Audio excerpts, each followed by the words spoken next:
Hey, ndara. Sokuti muna mabva matatu ari kubuda kutobhaka. Zvinofana kunge zvichifambirana nemota. Itai muuye kuno kuti iyekere basa.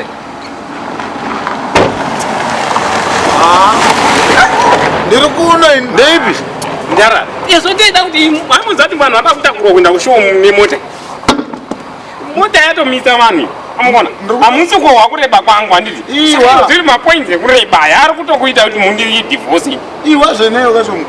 Andikuona ndiri kutosvikawo nemota izvozvo ndiri kutopaka nditoona. But which time now? Ndiri kutobvawo kutonotsvaga kuko kuti tigadzike matayo. Hakuna magetsi. Ningi munayo compressor inopomba ningi. Kashongwe. Ndiri kutobva kuprison. Ndaichitsvaka kunhu kune magetsi tarira kuno ndokusina nditi. Uko ndo kune magetsi ndokwandiri kubva. But chatikuwadza inhau yeload shedding. Amundara makumbotobetsera maprisoners kuloda shedu. No. Ichichimirira kuti tairi ripombewe. Ndo zvacho zvandiri kubva kunoita ndiri kutorawo ndo zvandiri kubva. Load shedding ndo yatikuwadza. Muri kupinda papi pakunodwa kweshedhi ikoko? Dai masiya nenyaya yekunodwa kweshedhi. Magetsi kunodwa kweshedhi ipi futi? Magetsi kunoaindaka kuno kwariko. Kwati ndo nyaya ndiri kutaura ireyo. Hazvibatani izvozvo kuti magetsi ari kuinda imuri kuloda shedhi. Why it is coming? Kachongwe.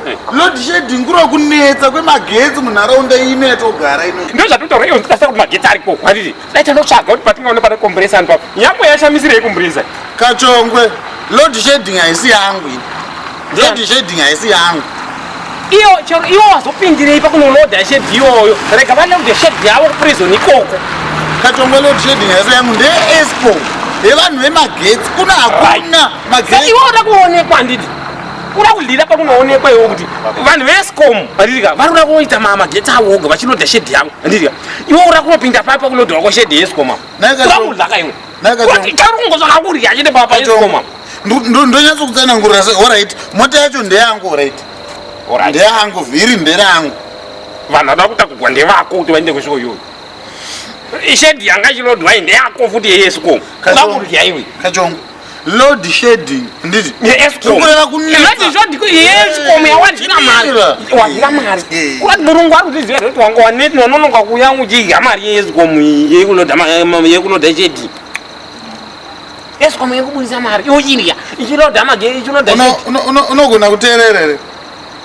Unogona kuteerera? But tanonoka kana uchigona kuteerera chiteerera. Ndiri kuti load shedding nditi. Zvoreva kunetsa kwemagetsi munharaunda zvakafanana nekuti kuteerera kwese kumagetsi ariko. Kwese uku ariko nditi. Kuno kunhingi kukerikudhi mutauni ndomusina magetsi. Kuna naBheshibha kuna namabhidha ariko kuprison kwandiri kubva ariko magetsi. Sakura kuti magetsi akanetsa kunodwa shedhi. Load shedding.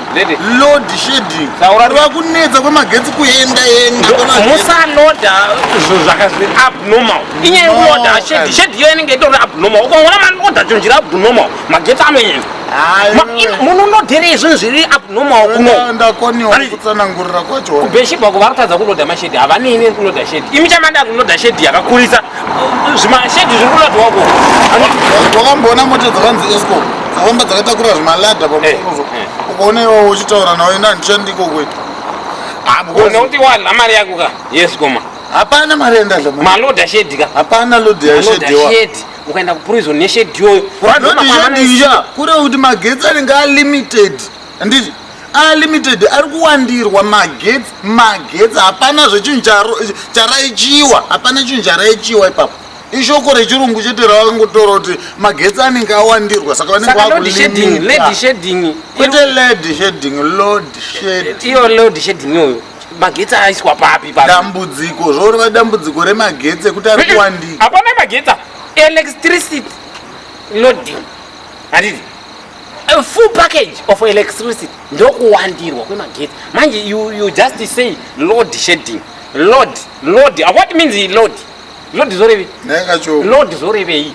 Wakandochikoro. Load. Kuchikoro kwangu kwakadziswa kuti ukana chinhu changoiswa muload ka. Either load iyoyo inenge yakatoihombe.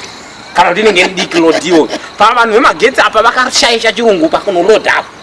Was load. That's what one of the problem is. Shedding. Was but I shedda uchikoro paipo chindi.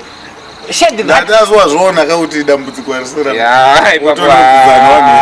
escom papa ngavagadzise load shed kana kuri kuzimbabwe unenge unobvunza vezescom iyo zese ikunoku yanga ida kuti ipindire because havangasiyi vanhu veescom vachiloda sheding iyoyo handiti tada kuti ZRP muno muSouth Africa ione pari kuyiwa mari idzodzo idzodzo ZRP ngaipindire yemuno muSouth Africa ione ndodzokera netai kumba ndiri mangwana uya naro ZRP usauya kumangwana ukangona panenge pangolaita magetsi kuno matawa lights kuno kwangoti nganganganga obva watodi obva watoya kuitira kuti tizame kubatana nezvo ndatondibate nhambo